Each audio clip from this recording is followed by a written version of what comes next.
Hello, everyone. Today we have Pastor Kumar Dixit here to talk about grief. But before we start, can you tell us a little bit about yourself? Sure, it's great to see you. I'm actually Kumar Dixit. I'm a Seventh-day Adventist pastor. I also work at hospice, so I'm a chaplain in hospice. I'm also a grief counselor, and I'm really excited to be able to talk with you about grief today. Thank you for being here. So, what is grief? That's a good question. Grief is actually, it's really easy to kind of define grief, and that is the experience of a loss, the emotional experience of a loss. So when we talk about grief, you can actually grieve over the loss of a loved one. You can grieve over the loss of moving from another state. You can grieve over the loss of a pet because it's the emotional response to a loss that you're actually having. And how long do we grieve? Yeah, that's really a great question because, especially in here in America, we do something called like bereavement leave, and we say if a mother or father died or a sibling died, you get like 2 weeks off. And so we imagine and just assume now that you only have 2 weeks to really grieve the loss of your loved one. And that's not really technically true. I mean, grief is a lifetime of loss. And so most people, it takes them a couple years to kind of go through the grief cycle. There's also things that we call elongated grief. Or prolonged grief, where sometimes people take years and years and years. And that's where we really suggest you go see a counselor to really try to work out some of those issues.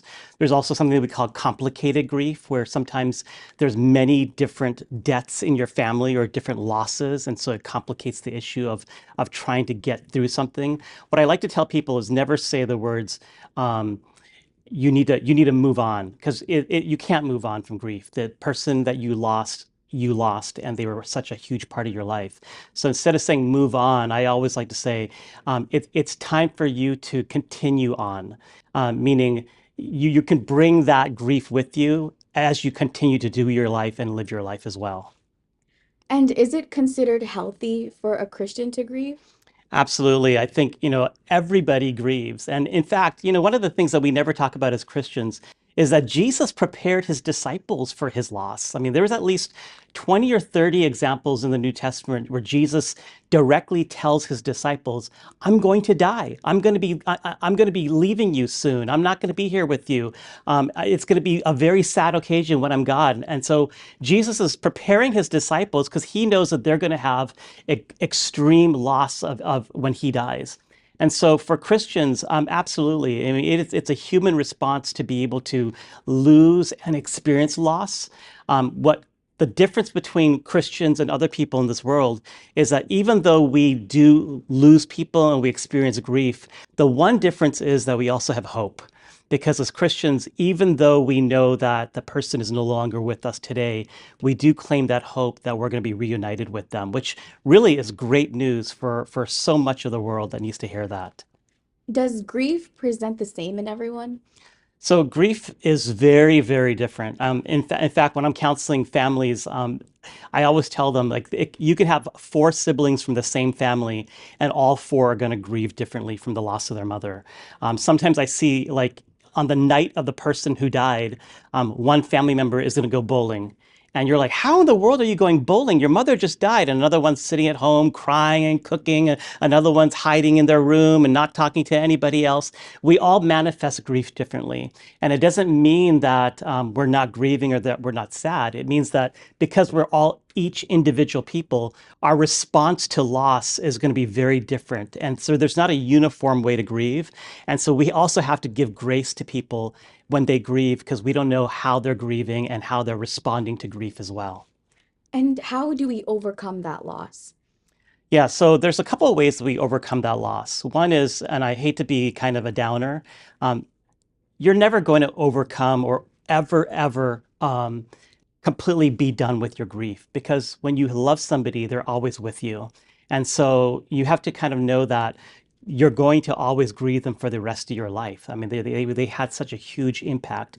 What you don't want is for that grief to impact your life in such a way where you're unable to do normal things, that you can no longer experience joy. You can no longer do fun things with your family. So even though you're going to carry grief with you for the rest of your life, you still need to be able to find ways to do normal activities. And so one of the things I often suggest is if it's been longer than a year and you have still had a hard hard time dealing with your grief, then go see a grief counselor to talk over some of those issues on why you're feeling that way and develop some strategies on how you can work through that grief. But it is a very natural occurrence for you to keep it, hold it, and because they were a huge part of your life and you don't want to forget them. And so embrace that and remember that they're really a wonderful part of your history. So, if we know someone who's grieving, how can we support them? Yeah, so let me give you three things that I would say when you're supporting somebody who's grieving. Number one, allow them to grieve. You know, allow them to cry. Allow them to have an ugly cry. Allow them to be depressed. Especially within the first couple months, what you don't want to do is try to speed up their grief. You don't want to say, it's been 3 months. Come on, let's get moving. It's okay to not be okay.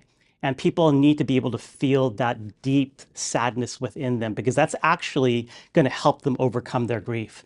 The other thing I would say is always say the dead person's name, the deceased person's name. When you're in a room with people or if you see somebody who's lost their mom or dad, it's really uncomfortable to kind of walk up to them and say something about the fact that, their loved one died because we all are uncomfortable. We don't know what to say. But there's really power in the name. So, for example, I was here at SASDAC about a month ago, and somebody walked up to me and they said, my mom died 4 years ago. And they walked up to me and they said, oh, I need to tell you a story about your mother from Spicer College. And they told me this really great story about my mom when she was 19 years old. They used her name, Gloria. They used her pet name, Glory. And it just made me feel so great to just hear a new story about my mom, and that it was almost as if they had brought her back to life just for a brief moment. So don't avoid using the deceased person's name. Like use their name and remind people of the stories that you still have with their loved one because it's so meaningful. Finally, I want to just say the other thing that is really important is when you're helping other people grieve, for you not to give them advice. And we all think that we're experts in advice, but ask questions. So rather than saying things like, you should do this, well, I hope you're trying this, to ask questions to say, what are you doing for yourself? How are you caring for yourself? What do you do? How are you eating? How is your appetite? How are you sleeping?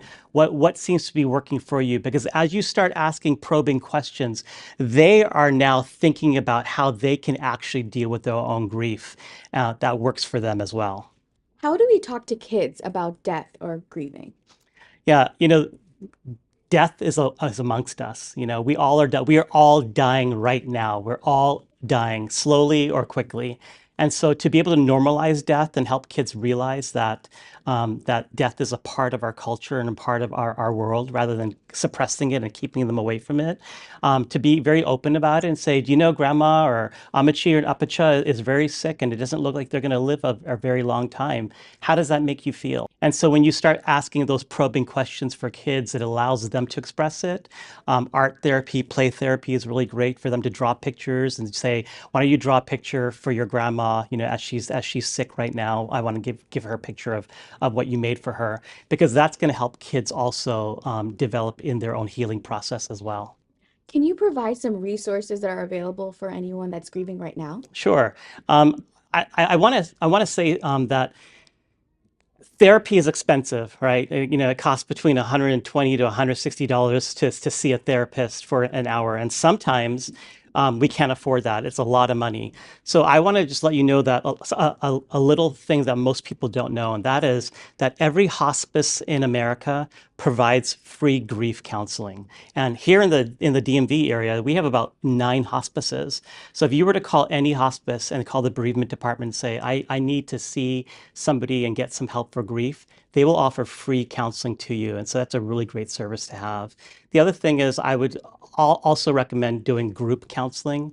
So it's not just a one-to-one, because what happens is when you're in a group session and there's like 6 people in the room, you're learning from other people of what and how they're grieving with the same situation you're in. And it helps you realize you're not alone, but it also helps you learn some new tools from what other people are how they're developing it and how they're dealing with their own grief. Thank you so much, Pastor Kumar, for being here to talk about grief, which impacts all of us. And I'm sure that everyone watching is blessed from your message. Thank you so much. It's great to be here.